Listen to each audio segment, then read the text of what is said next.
Very good, Randy. How are you? Excellent. Thanks so much for joining. And certainly, first and foremost, our thoughts and prayers are for everybody. I know you're in Israel now, so certainly a tough time to be going through. Thank you. Greatly appreciated. So definitely tough. Anyway, so this is episode number 152 of Tech Sales Insights. Definitely really excited to have Amit Bendov, the CEO of Gong. Fantastic leader. Our title topic is The Future is Now, AI-Powered Revenue Team Transformation. So certainly AI in sales is a huge topic, and probably no company deeper and bigger into it than Gong. So definitely will be fantastic. And believe it or not, this episode is sponsored by Gong, the revenue intelligence sponsor of Sales Community. And you'll hear certainly have a lot of other great offerings across their platform. For those that are members of Sales Community, thanks. For those that are not, you can get a free membership at salescommunity.com/fall free. And Tucker will post that up there. So Amit, as you may have guessed, goes between Israel and San Francisco. Interests besides work and his great family are cycling, pizza, sports, and also plays the guitar. Just to show you how I'll say impressive, and I've got a lot of different CEO experiences, but first came across Amit. I'm going to say it was probably 2 years ago at the Dreamforce conference, and had some introduction, came in, was kind of meeting with I think Eddie and some other folks, and then we started talking, and he said, you can do what, and how can you do it, and this is great and amazing. And then you said, hey, just come in here and use the office. And I think we chit-chatted every day that week, and it was fantastic. And then certainly have put together a great partnership. So definitely very impressive. And I have a post I do each week, which is might be old school, but Amit is probably one of the best at I'll say responding. So obviously different time zones, but on the weekends, getting back and prompt, and whether it's customers or me or anything, to totally lead by examples. That may be a little thing, but if you do that, and then the salesforce knows to do that, certainly helps selling a lot. So a couple of your board members have some nice comments from Dor Nahumi at Norwest Venture Partners. Says Amit is a true partner, a great leader, and visionary CEO. As a seed investor, I had the luxury of watching Amit's masterful go-to-market work in building Gong from a concept to one of Norwest's best portfolio companies. We joined forces from day one, and going through Gong's journey has been a great partnership. So pretty cool from him. And Carl, who I also know, and probably know Carl very well. Actually, Carl, I think, was the one that originally introduced us, matter of fact. Yeah. And he's a partner at Sequoia and on your board. Carl says of you, Amit is one of the best founders I've ever worked with. He's a great leader, very balanced thinker, and never seems to get rattled. It was a true honor to serve on his board. If I could, I would partner with him again right now. So maybe a good opportunity to go in at a work day. And then from Eddie O'Brien, I had to get one from somebody internal, and he says, a true AI original and innovator. So pretty cool there. So let's jump into the questions here. So you went to Tel Aviv University, and I always like to ask people, what was your first job out of college? So my first job out of college was a software engineer. So my specialty was computer science. And last year, I think in my third year, so I was walking on campus. At that time, it was still like paper ads. There was no like LinkedIn job postings. And I saw this company that's looking for a developer with multimedia experience. Now, I had no idea what multimedia was, but I always wanted to be in a rock band, and I thought this must have something to do with showbiz. So I was called for an interview. Turned out it is nothing to do with glamour of the showbiz, but they gave me like a tough math problem, and they liked the way I solved it. They gave me the job. That was a company that was Click Software. It's now part of Salesforce, a billion-dollar company. But I was one of the founding team members of that product. Wow, fantastic. And then maybe quickly just go through your career from there. And then, I started with Click Software as an engineer, then led the R&D team. And, after a year, I got bored. So I wanted to go to the US, to your neck of the town, Randy. So we moved to Boston to start the US operation. My wife and I would just get married. We thought we are going for like 1 year. Ended up staying 9 years. And came back like with 2 boys. We took the company public, and then we moved back to Israel. Joined another company in Israel as a CMO. Built a whole go-to-market operation over there. After that, joined a company called Sisense in the business intelligence space as a CEO. That was my first CEO gig, non-founder. They had great founders. I just helped build the go-to-market team, opened the operation in New York City. And after that, I started Gong. Wow, fantastic. And how many years ago did you start Gong? 8. Wow, that's fantastic. And recently been named on G2, the best RevOps and intelligent software company, and certainly, lots of other awards. Kind of what was your first product that you had? How did you think of it? It was, well, this is a sales crowd, so people will appreciate it. Yeah. I had like a shitty quarter. When I was a CEO at Gong, we were like growing. Things were nice, and all of a sudden, we're getting like the quarter from hell, and I have no idea what is going on. As you can imagine, a lot of finger pointing with like sales and marketing and product. Each one thinks, the leads are weak, the sales are rookies, the product sucks, the competition is better. And I was embarrassed in front of the board and investor, and I was trying to like poke around, ask people what's going on, and getting lots of versions and lots of stories. And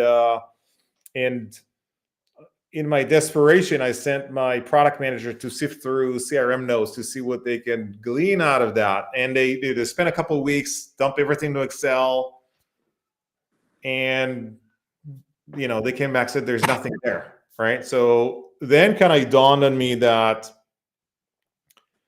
people view CRM as a source of truth. Now, there's some truth in the CRM. It's like, who bought, how much, and all of that. But everything else is not true. It's like people don't put in the information. They hate it. They put 1% of the information at best. And I said, it doesn't make sense that companies rely on information in these people's heads, right? Opinions. So, and that I started looking for a solution that would tell me exactly what is going on without relying on subjective interpretation of people. Not the leads are weak or the leads don't have a sense of urgency. And I couldn't find it. That was the idea that later became Gong. Awesome. And tell us more about Gong today. So Gong, we're about 1,200 people. 4,000 companies across the world use our AI to increase sales productivity and increase revenue. We're very proud. We have about 400 people in our R&D team, mostly in Tel Aviv, Israel, and Dublin, Ireland. And the rest are in the US, most of the go-to-market and finance.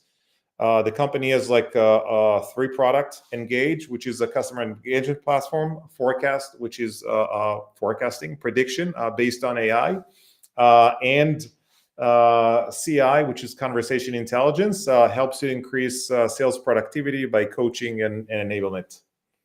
Awesome. And one, I'm old school, as you've heard here a couple of times, but I always have several hot buttons, but one is just getting out prompt recap notes. And I was on a call last week with Tech Target, who's a mutual customer, and Doug Olander, the EVP of sales, sent me a note around the call recap and said, okay, hey, let's do this, let's do that. And I'm like, it's totally amazing, right? Because the rep, it gets, spits out the draft right away.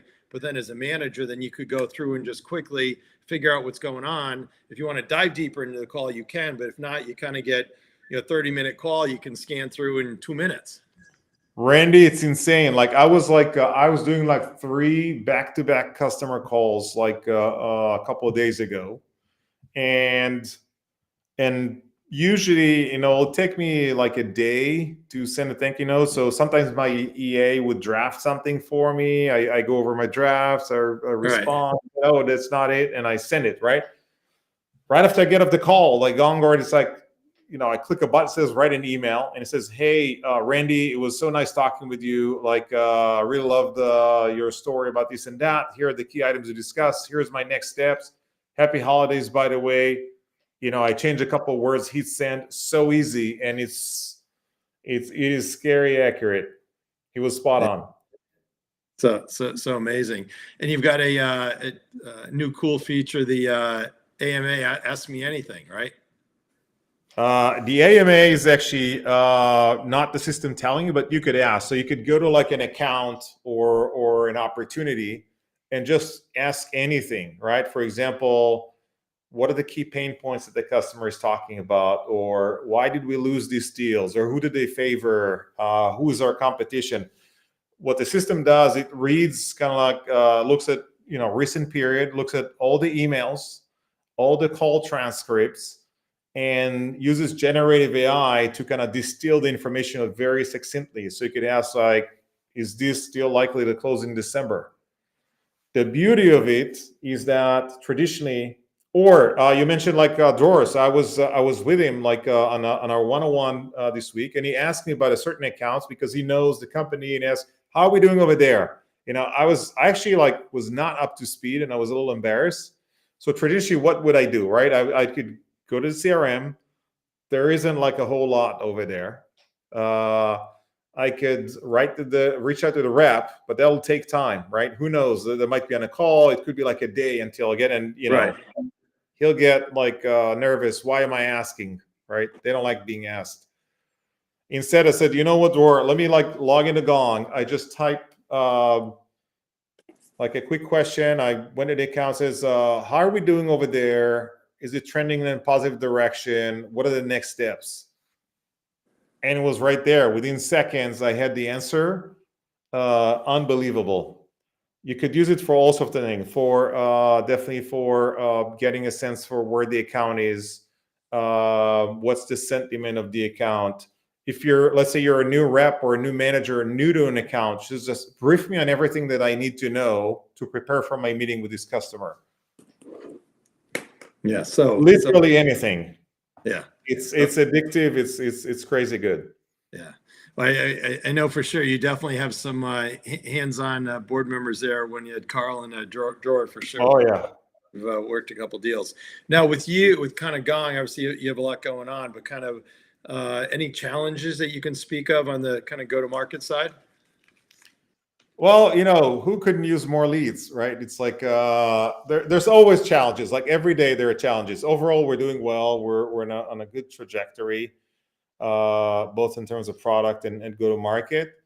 The challenge is always like, how do you get more productive, right? And how do you grow faster? That's the key thing. And I think every CEO and every sales leader is focusing on that these days. Companies now are a little more thoughtful about their spending, and they want to make sure that there is a return on investment, that they're intentional about like every areas, like everything has to make sense, both financially and strategically. So that's top of mind for everybody, and we're no different. There you go. So let's pivot here to the title topic. Focusing on AI. The focus is now AI-powered revenue team transformation. So ton of hype around AI, but how is AI really helping revenue teams today? Well, remember we spoke about the genesis of Gong. So right. And I told about the problem, kind of the itch there was that I felt, right? But the idea, and that was in 2015, was that, wait a minute, we're asking people to talk with customers and go like fill in forms and type a bunch of notes into the CRM, right? It says, this doesn't make sense. Now, 2015, that was the year where AI was beating the world champion in chess. It was the year where it was starting to diagnose cancer better than doctors. So it's like, how hard would it be to use AI to understand customers better than people and fill in the forms. So the idea was an autonomous system that would take all the conversations of customers, emails, video calls, voice calls, meetings, right? And catch all the information without putting the onus on people, and create data and insights for leaders and people in the trenches using AI. So it's a system that gets like 100 times more data without anybody having to lift a finger. That was the idea. So the first version of Gong, that was like doing like 5% of what the system does today, was already like an AI system that was working on its own. You kind of turn it on, and you're going on a call with the customer, and your manager would already know what you wouldn't have to call him, right? You could collaborate with other people. That this was and it just gets better. What everybody calls AI right now is generative AI, like ChatGPT. That's like made it so popular that even my grandma talks about it, and she's not even alive, right? So it's like so easy, and the interface just we're using generative AI before, but ChatGPT made it accessible to consumers, and everybody's excited by the capabilities. It does remove a lot of the work. It can help you become more effective and efficient. Effective means do the right thing. So you could ask, who would be my best contact in in-house, or what are the recommended next step to help me close a deal? Or if I wanted to close in December rather than in March, what would I need to do, right? It'll guide you, so you're doing the right thing, even if you're a rookie, or maybe like especially if you're a rookie, but also do things more productive. I just gave you the example how if I want to send like a thoughtful thank you note to 3 senior leaders that I spoke with, you're probably talking like half an hour, right? And I was able to do it in like a minute. That's huge saving for leaders. Not to mention the summaries. I don't need to talk to the rep. So the system does so much. That increases productivity dramatically. So the system actually gathers all the information automatically. It'll update the CRM automatically. It'll automate a lot of the mundane things that we're doing much faster. So it's real. That's great. So what's the future of AI helping sales teams? So there's a number that goes around that reps spend about 70 to 75% of their time on non-selling activities. I should say not selling. Not selling. So Right. you're paying for every $4 you're paying them, you're spending like 3 to do admin work and Right. $1 on selling. Imagine if you could, like, let's say, not eliminate all that drudgery, but just cut it by half, right? That's massive. So that's our mission with both Predict and Engage. Predict's like, where are you heading? So if your target as a rep is like 200K, your trajectory now is 160, right? What do we need to do to get to like 210, right? And then drive that action at a fraction of the time, faster speed. So it'll take away all the stuff that people hate doing. People ask, would it replace sales? No, not necessarily. It'll take all the stuff that you hate doing and you're not paid to do.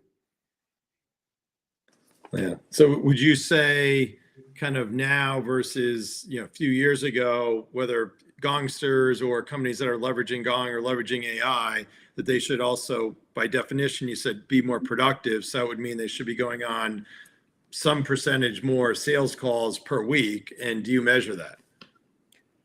Yes, absolutely you could. Now, listen, like technology can take wherever you are and make you better, right? But to be realistic, you have to have a good business, right? If your product isn't competitive in the market, right? Or if you hire not so great talent, AI isn't going to help you. I mean, it'll make you like somewhat better, So you need to have the basics of a good business. There's no miracle, but it can help you understand what customers like about you, what they like about your competitors, where are your opportunities, right? If you use that information and make the right decisions and act, you could definitely win in the marketplace.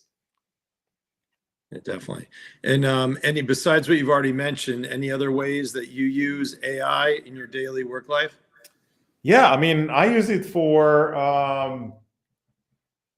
obviously, tactically, whenever I speak with the customers, I use it to prep me. Just, hey, prep me for this meeting. Like, what do I need to know, right? What are the challenges, opportunities?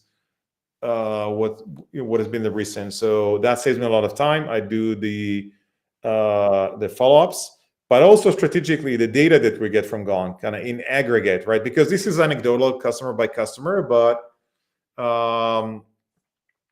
let's take a simple example: competitive win rate. So now we're taking on the existing engagement platforms, and we have a goal like how many we can replace, right? And we have pretty ambitious goals for the upcoming quarters.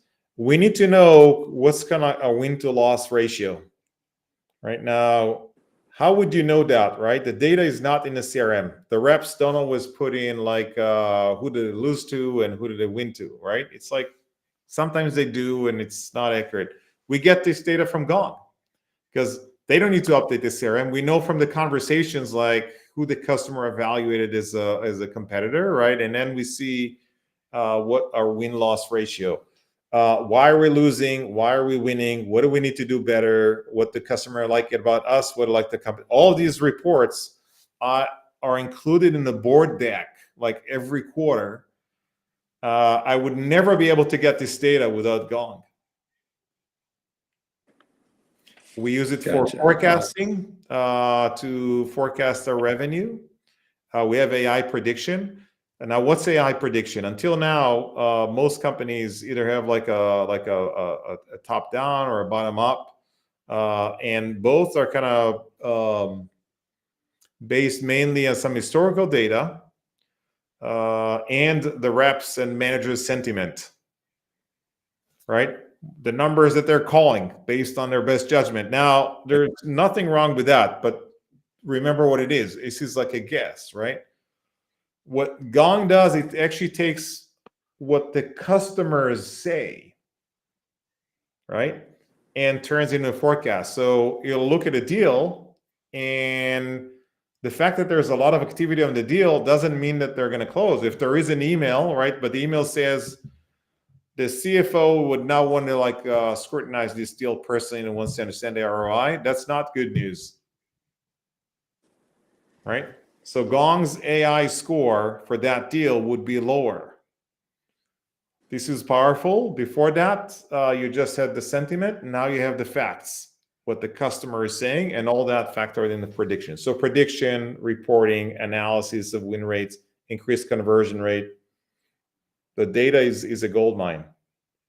Yeah, awesome. I guess with the CFO, though, if you have a super compelling value prop, then you want the CFO to look at it because then you want him to push your deals. Absolutely. By the way, for one company, this could be like very good signal, right? If the CFO is typically on the buying committee, that's actually a very good sign.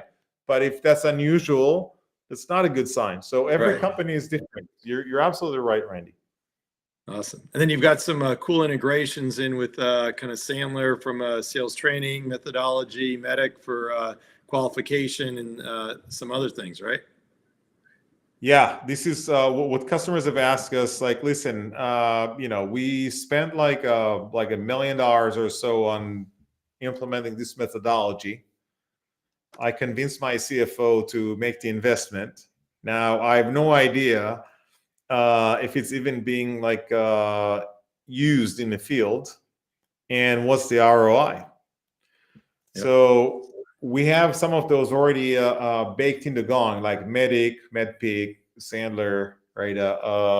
Corporate Visions, and you can start tracking like what percentage of the reps are using it.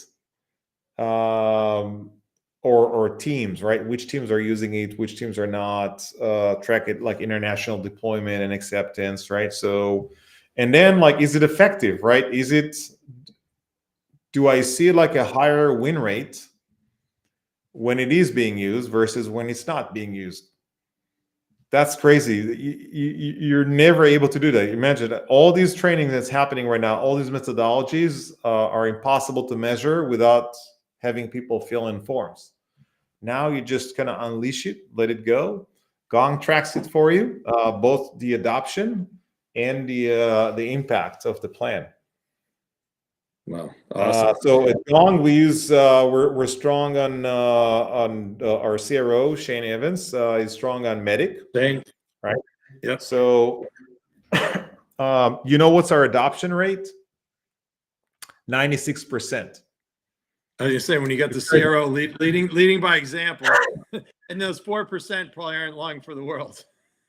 No, I mean, all CROs are kind of leading and leaning in, but I mean, it's hard to get people to adopt. Usually it's like 50, 60, 70%, right? Yeah. Now, why is it like 96% at Gong? Because the reps don't have to do it. The AI does it, right? It said, here's the M, here's the E, here's the D, here's the I. It tracks it automatically. So it's so easy that it's immediately deployed. Great. So moving on here. So you've had lots of great experience over the years. Any kind of one or two mentors that stand out, and any advice that you've received from them? I didn't have like one mentor. I read a lot, and there's I read a lot of books, even as a child, and early in my career. So it's kind of like a mix of hundreds of books and people that I've met over the time. There's no one figure, but and really, there's no like one thing, right? It's like it's a lot of things. There's no silver bullet. But if I have to like distill it, it's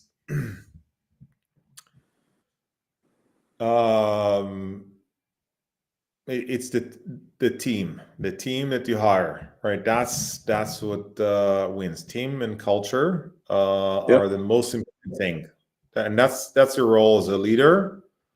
Obviously, like most sales leaders have probably been kind of the best reps or like very good reps, but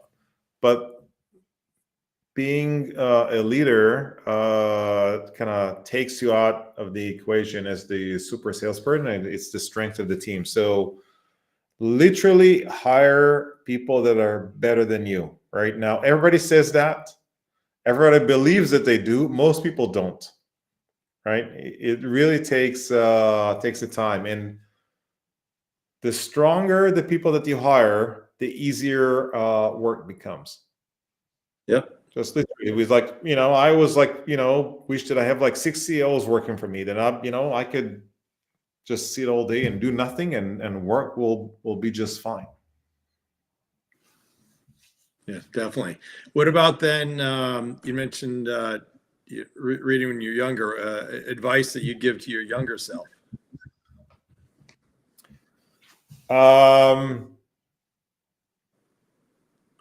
I think it's the importance of a dream. So I came, a lot of people ask me, especially like, younger employees at the company, did I always know that that's what that's what I'm going to do? And says, heck no. Like I had no idea, right? I couldn't probably spell a CEO. I didn't know what it was. Like as a child, I came from like a very humble beginning. My didn't come from like, my parents didn't go to college. Most of my family didn't go. There's no expectation. I could have found like a job at a retail store, and for my family's friend, it'll be just fine. It's a job, right? And I was like in the northern part of Israel, kind of in the middle of nowhere. There's like so I could never dream, but I read books, and I was kind of always a child, was like always like dreaming about stuff, right? And imagining. And some people say, oh, what are you thinking about, right? And some people see it as a little weird, but when you dream, you develop an appetite, curiosity, you follow your curiosity from one thing. I wanted to be this, and I wanted to be in a rock band, and I went to study computer science, and I became an engineer, then a leader, then I moved to the US, right? And I discovered, oh, here's like how business is being done. I said, hey, wait a minute, I could start my own company. So just follow your dream and curiosity. It's a powerful force. Yeah, awesome, fantastic. So you're right in the sweet spot of you call it sales and marketing tech stack space. Any predictions for the future with the I guess you call it the industry in the space? Yes, I think there are two things that are happening. First, there's a revolution going on. Like AI is a big deal. It's bigger than cloud. The technology would change because cloud was no software, but for IT people, right? If you moved from like a Siebel to a Salesforce, PeopleSoft to Workday, it was truly no software, but just from an IT perspective. For end users, software is kind of the same. The forms are kind of the same. You still fill in forms, there's still workflow, it still is the same thing. AI changes all that because all of a sudden, like, I don't need to fill in any form. I just talk with a customer as a rep. AI does the rest, right? I just move on the next one. It's unbelievable. So this is truly no software for the rest of it. It'll disrupt any SaaS category out there, and it's bigger than SaaS because it's not even, I don't even think about it as IT. I think about it as a BPO.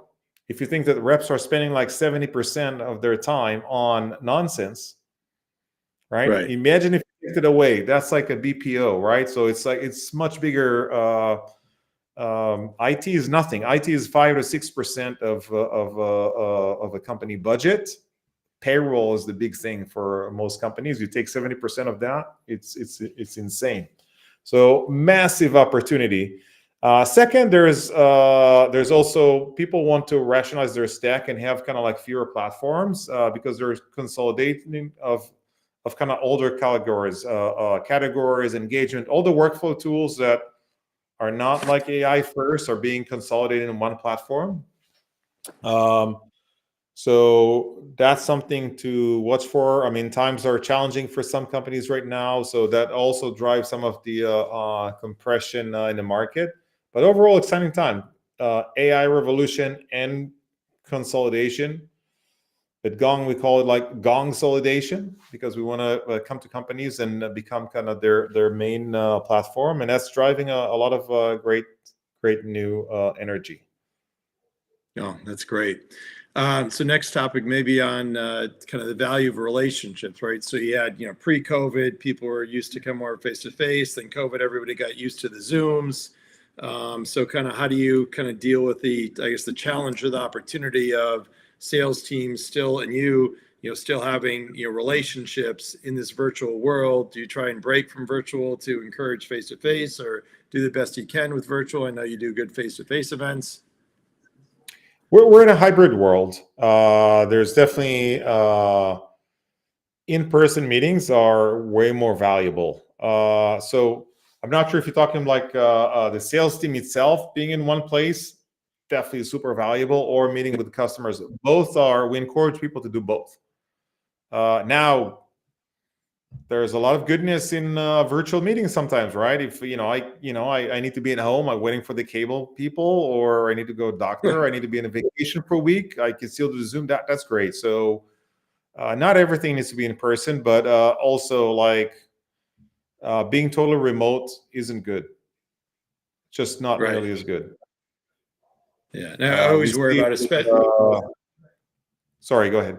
Yeah, I was gonna say I always worry about the kind of younger and career sellers as well, right? I mean, it's so easy, but that what do they miss of just kind of the teamwork, the camaraderie, the learning, the development side? I see it absolutely. It's not it's not okay. I mean, like sales is a very stressful job. It's an emotional roller coaster. It's very hard to someone like being on their own and not get the support. You're not learning as much. There's a lot of cross-pollination when you're in the bullpen. I know it because like at Gong, when I'm in San Francisco, I sit in the bullpen with the SDR team. and you see that guy, yeah, I just got a good one, right? And Right. someone gets someone on the phone, everybody listens in, all ears are on them. There's a lot of like both like professional and emotional support. You bump into people, right? Just by the coffee machine. Hey, what are you working on? What are you working on? Who are you? Right? So you learn a lot more. I learn a lot more as a CEO when I just bump into like random people in the office, and definitely for people who are new to company and may have not worked at any company before, so they don't have like just the basics aren't there. So definitely there is a ton of value being like in office. Awesome. So maybe for those SDRs or kind of maybe first line kind of sales reps, any kind of words of wisdom that would apply to Gong and across the board that you'd say, okay, hey, you got to really make sure you're besides using Gong, make sure you focus on doing what? Well, I view SDR kind of as a great learning opportunity. It's a fantastic for someone who's not even in technology to get into technology. I'll tell you, some of our most amazing sellers started SDR that had like zero experience they may have sold like wine or something, or some of them not sold anything, but if they have the passion, the hunger, the desire to get better and kind of better at their craft, this is a craft. This is such an amazing entry point. When I was in university, I was cold calling on schools to sell them some kind of education programs. I did it all the time. First you're embarrassed, as you don't want the rejection because people slam the phone on you. They don't want to talk to you, but you do it like so many times, and you become good at this, right? And then people want to talk to you. That's a great skill. And I just love the energy at our SDR room. And I definitely recommend it for people that want a way into sales. Everybody knows this is probably the only role where there's no limit to what you can earn and how much you can accomplish. It's all up to you, right? The opportunity is there. It's totally equal. If you have kind of the desire and some basic people skills, you can do it. Absolutely. Desire is huge. And if we're getting toward the end here, but if anybody has any comments or want to ask any questions, I know we had to change the time here for today, so most are probably going to be watching on the recording, but certainly feel free to chime in with anything. What about in your travels, any CEO leaders that you've come across that you respect?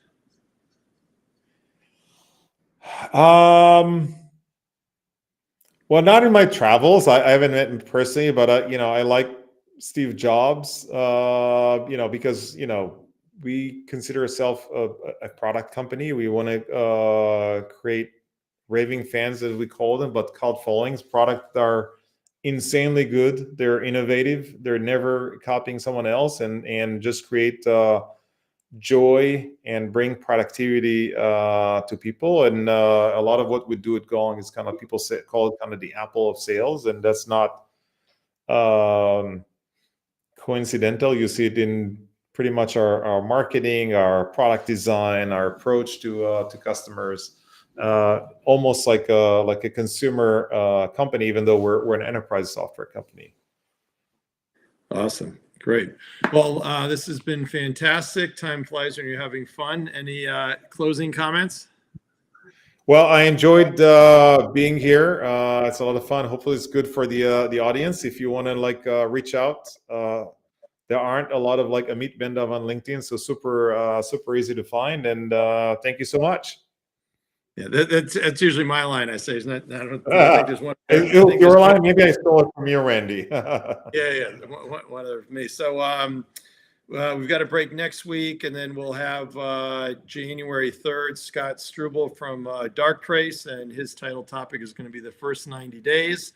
something that's really important, as well as a lot of other great words of wisdom. So, Tucker, thanks for your help behind the scenes. Certainly for everybody, Israel, we continue to pray for them and wish for the best. And Amit and all your gongsters, wish you the best for the holiday. Thanks so much. Thank you very much. Happy holidays, everyone.